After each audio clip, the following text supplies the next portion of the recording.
Baik, assalamualaikum warahmatullahi wabarakatuh. Waalaikumsalam warahmatullahi. Di sini saya dari kelompok 6 ingin mempresentasikan hasil kerja kelompok kami, yaitu sistem rangka.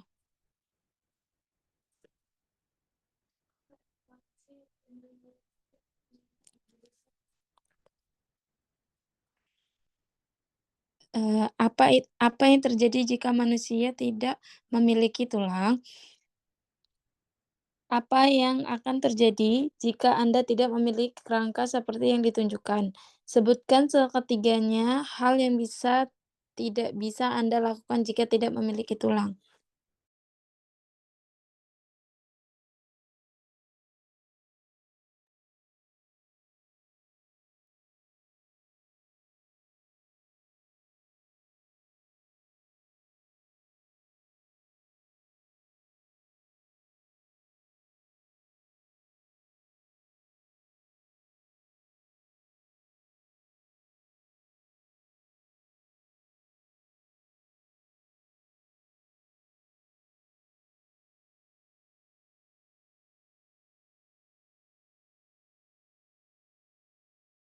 Tujuannya yaitu yang pertama mengidentifikasi fungsi rangka, yang kedua mengidentifikasi rangka aksial dan apendikular, yang ketiga menjelaskan bagian-bagian tulang tengkorak, yang keempat menjelaskan bagian-bagian tulang belakang, yang kelima menjelaskan bagian-bagian tulang dada dan rusuk, yang keenam menjelaskan bagian-bagian tulang anggota gerak atas dan bawah, yang ketujuh menjelaskan bagian-bagian tulang bahu dan panggul, yang kedelapan menggambarkan bagian-bagian rangka.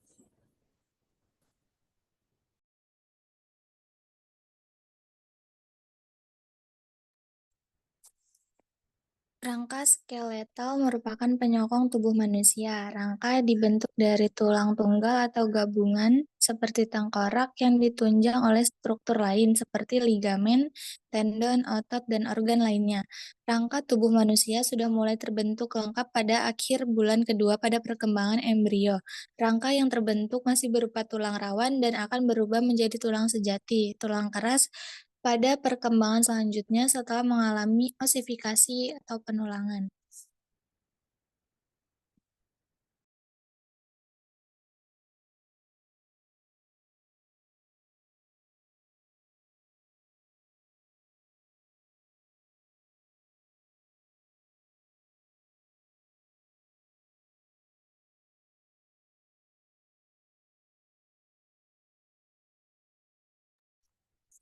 Tahukah Anda bahwa tulang juga berfungsi sebagai tempat penyimpanan dua mineral, kalsium dan fosfor? Mineral-mineral ini sangat penting agar saraf dan sel-sel tubuh dapat berfungsi dengan baik.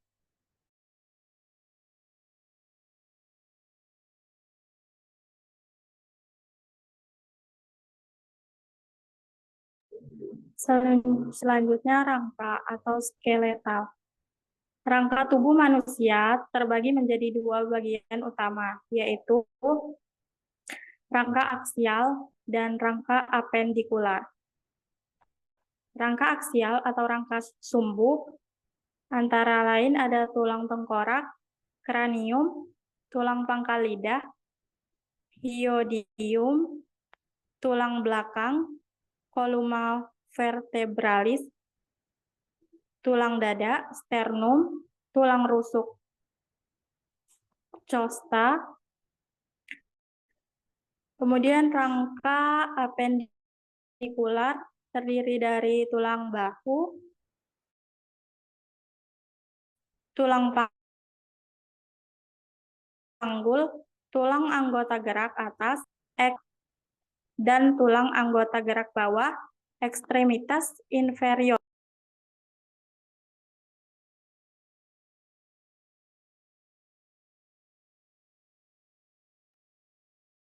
Tulang tengkorak atau nama lainnya kranium. Yang pertama yaitu tulang pembentuk bagian kepala, meliputi satu tulang baji atau sphenoid. Yang kedua, satu tulang tapis ethmoid, dua tulang pelipis temporal, satu tulang dahi frontal, dua tulang ubun-ubun atau parietal, satu tulang kepala belakang occipital. Tulang penyusun wajah yang pertama yaitu 2 tulang rahang atas atau maksila, 1 tulang rahang bawah mandibula, 2 tulang pipi zigomatik, 2 tulang langit-langit palatinum, 2 tulang hidung nasal, 1 tulang mata bajak vomer, 2 tulang air mata lakrimal, dan yang terakhir yaitu 2 tulang kerang hidung bawah concha nasalis inferior.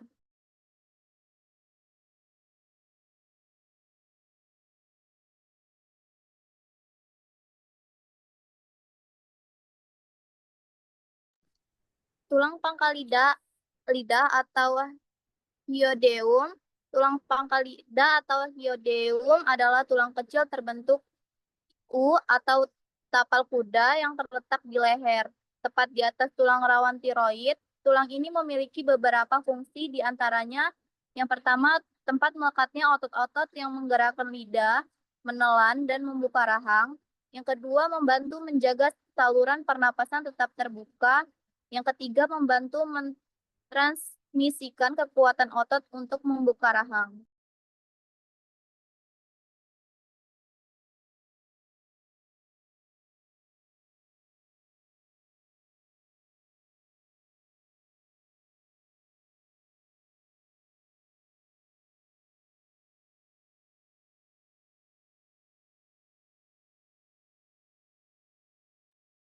Gambar pertama itu ada tulang dada atau sternum. Yang kedua ada tulang rusuk atau costa. Yang ketiga itu gambar tulang belakang, columna vertebralis.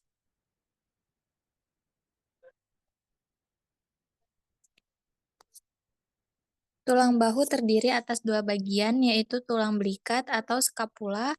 Yang kedua tulang selangka atau clavikula. Tulang panggul terdiri atas tulang usus ileum, tulang duduk ischium, tulang kemaluan pubis.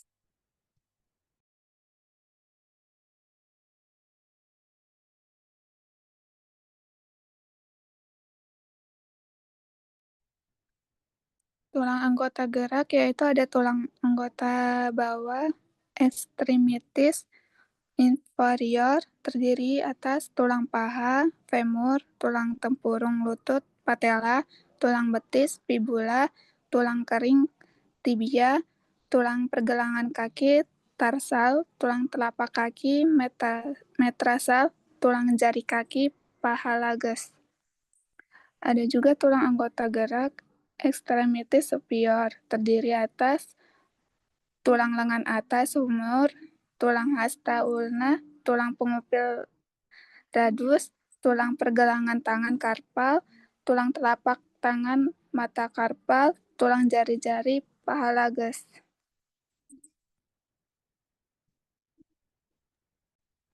Kesimpulan, sistem rangka berperan penting dalam menopang tubuh, melindungi organ vital, membentuk struktur, mendukung gerakan, membentuk sel darah merah, dan menyimpan mineral seperti kalsium dan fosfor. Rangka manusia terbagi menjadi 2. Yang pertama, rangka aksial, yaitu meliputi tulang tengkorak, tulang belakang, tulang dada, dan tulang rusuk untuk melindungi organ utama.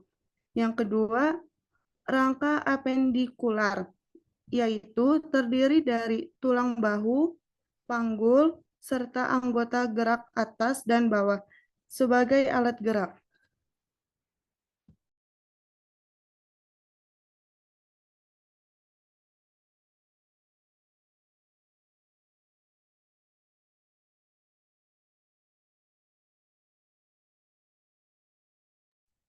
Baik, saya cukupkan untuk presentasi sistem rangka. Di sini saya akan membuka sesi tanya jawab untuk 2 orang petanya. Baik, dipersilakan untuk yang ingin bertanya.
Baik, yang ingin bertanya dipersilakan ya, Kak.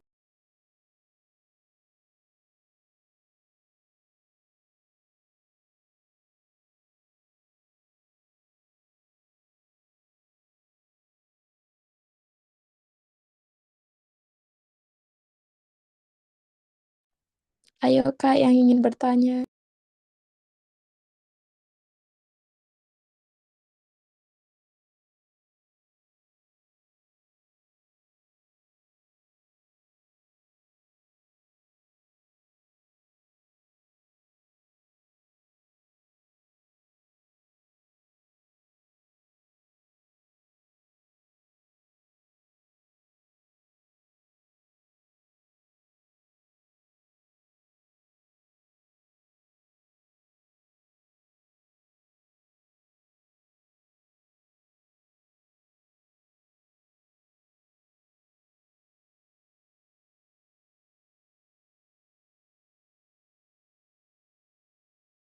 Baik, saya izin bertanya.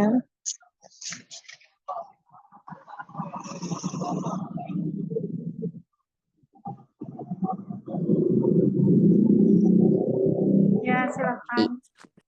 Ya, kenapa sih Kak sistem rangka itu sangat penting pada makhluk hidup, pada manusia? Kenapa sistem rangka itu sangat penting pada manusia Baik, itu kenapa ya Kak? iya baik, Kak. Pertanyaannya kami tampung dulu ya. Ya,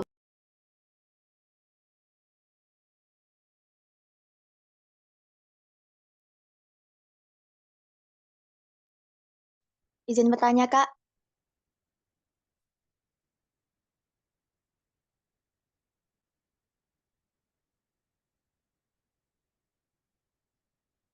Iya, Kak, boleh.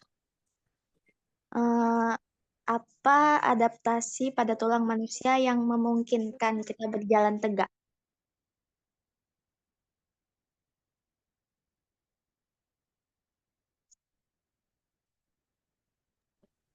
Maaf, Kak, boleh diulang nggak ya?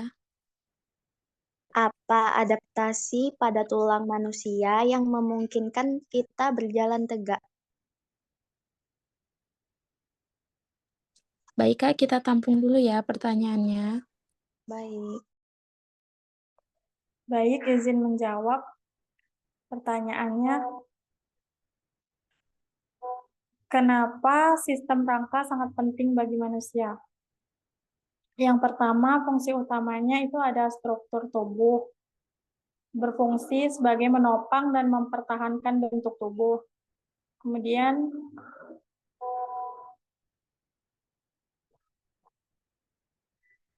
perlindungan organ, yang melindungi organ vital seperti otak, jantung, dan paru-paru. Kemudian yang ketiga, fungsinya sebagai pergerakan, menyediakan titik pangkal untuk otot-otot yang memungkinkan gerakan. Yang keempat ada pembentukan darah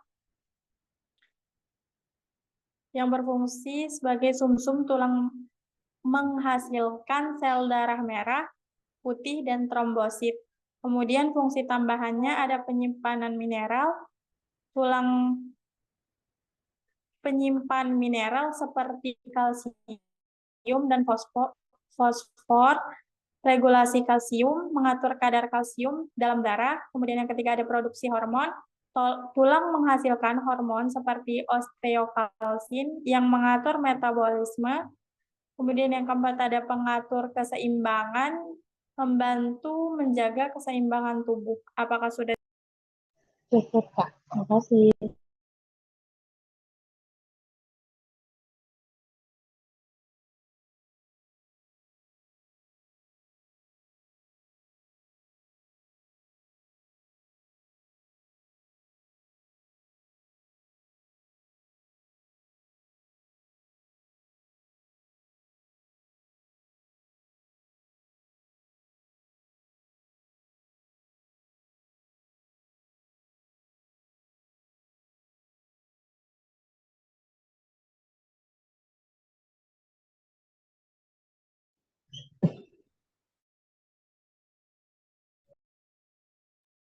Baik, selanjutnya presentasi yang kedua yaitu itu sistem integumen?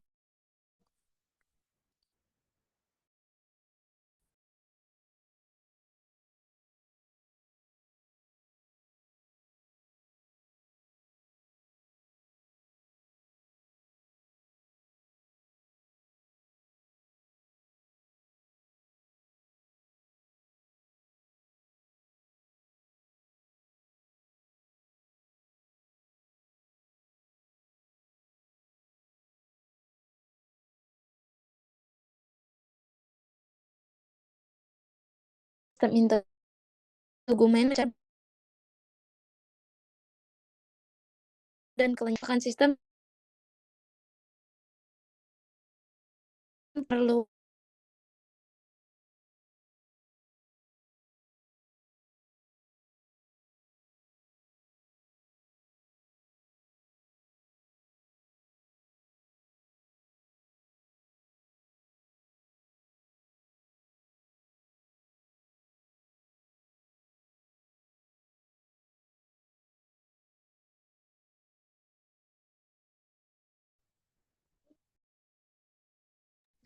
next. Selanjutnya Maharani.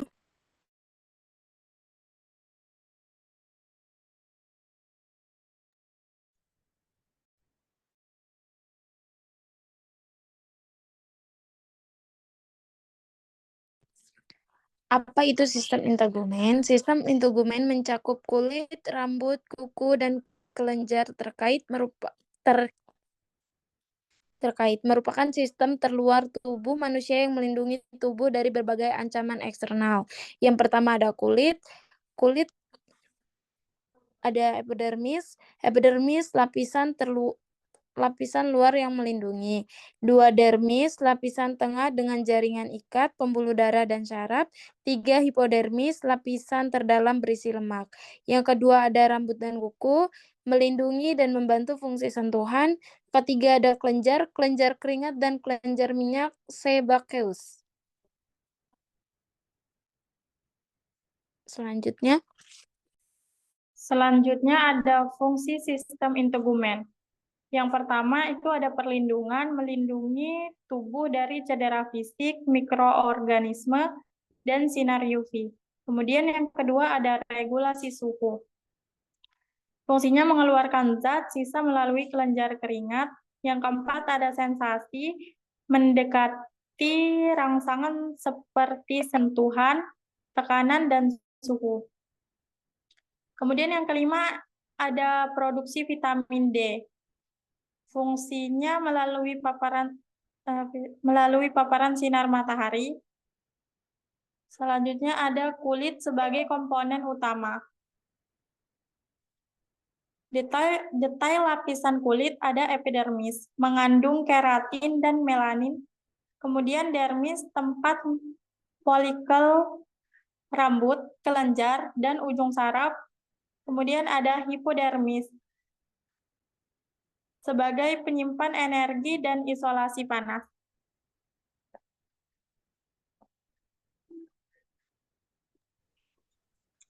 Gangguan pada sistem integumen. Sistem integumen dapat mengalami berbagai gangguan, baik akibat faktor internal maupun eksternal. Berikut adalah beberapa gangguan umum. Yang pertama adalah jerawat. Penyebabnya adalah penyumbatan pori-pori kulit oleh minyak berlebih, sel kulit mati, dan bakteri. Gejalanya adalah komedo, popula, postula, nodul, atau kista. Yang kedua ada posariasis. Posariasis penyebabnya gangguan autoimun yang menyebabkan sel kulit berkembang biak terlalu cepat. Gejalanya adalah ruam kemerahan, bersisik, dan terasa gatal atau nyeri. Seringkali muncul di lutut, siku, atau kulit kepala. Yang terakhir ada kanker kulit. Jenis utamanya ada karsinoma sel basal. Sel basal paling umum berkembang lambat, jarang menyebar. Yang kedua ada karsinoma sel squamosa, agresif, sering terjadi akibat paparan sinar UV. Yang terakhir ada melanoma, jenis yang paling berbahaya sering berasal dari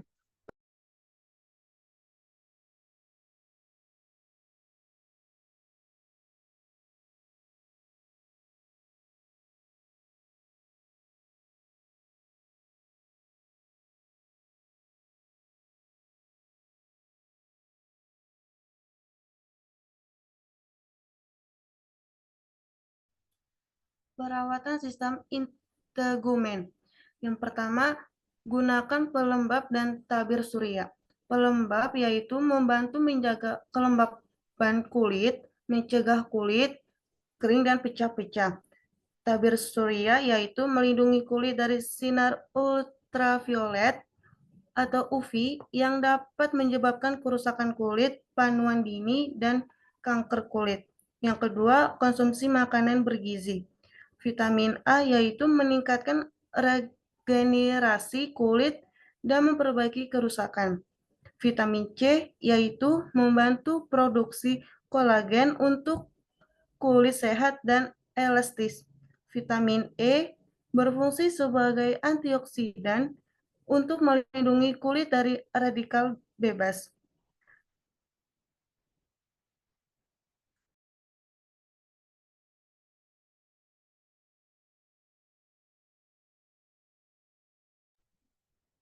Kesimpulan, yang pertama, sistem integumen memiliki peran vital dalam melindungi tubuh. Yang kedua, penting untuk menjaga kulit, kesehatan kulit, dan komponen lainnya. Yang ketiga, perawatan yang tepat dapat mencegah sebagai gangguan.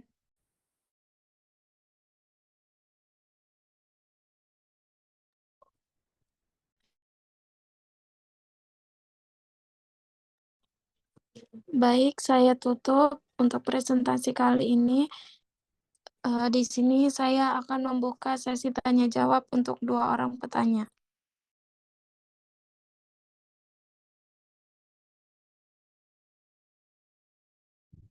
Izin bertanya, Kak.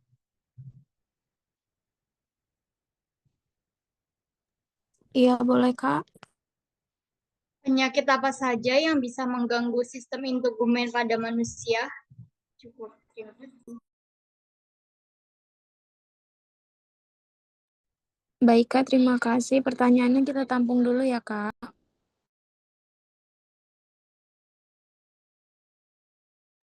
Selanjutnya, Kak, ada yang mau bertanya? Izin bertanya, Kak. Boleh, Kak. Kenapa ya, Kak, kalau bekas luka itu kelihatannya bekasnya berbeda gitu dari kulit yang di sekitarnya? Baik, Kak, pertanyaannya kita tampung dulu ya, Kak.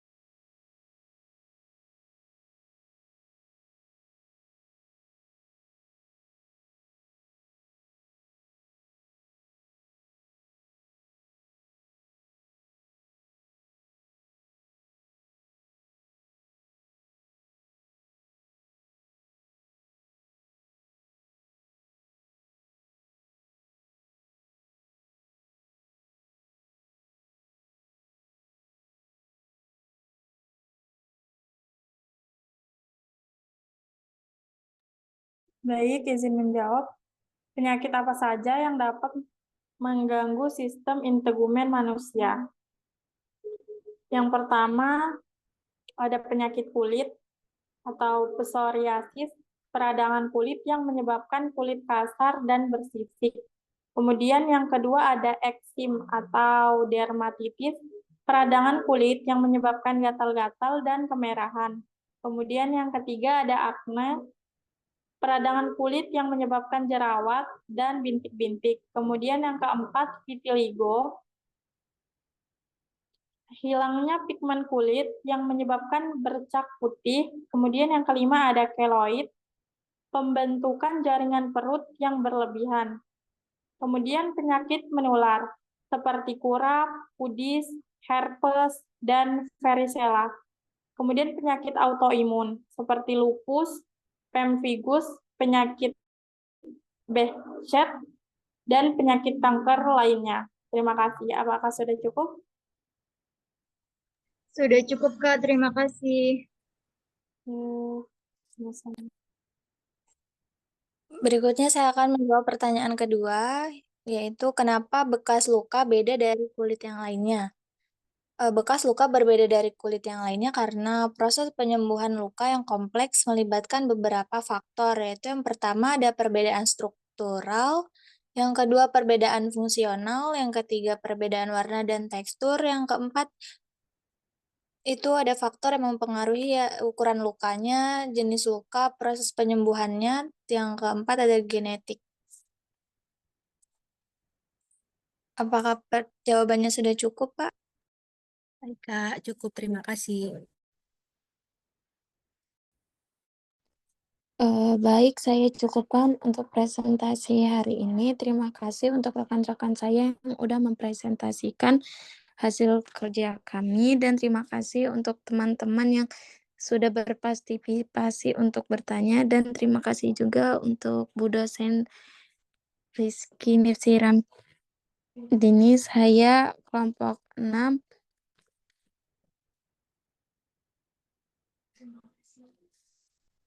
Saya kelompok 6 berterima kasih dan wassalamualaikum warahmatullahi wabarakatuh.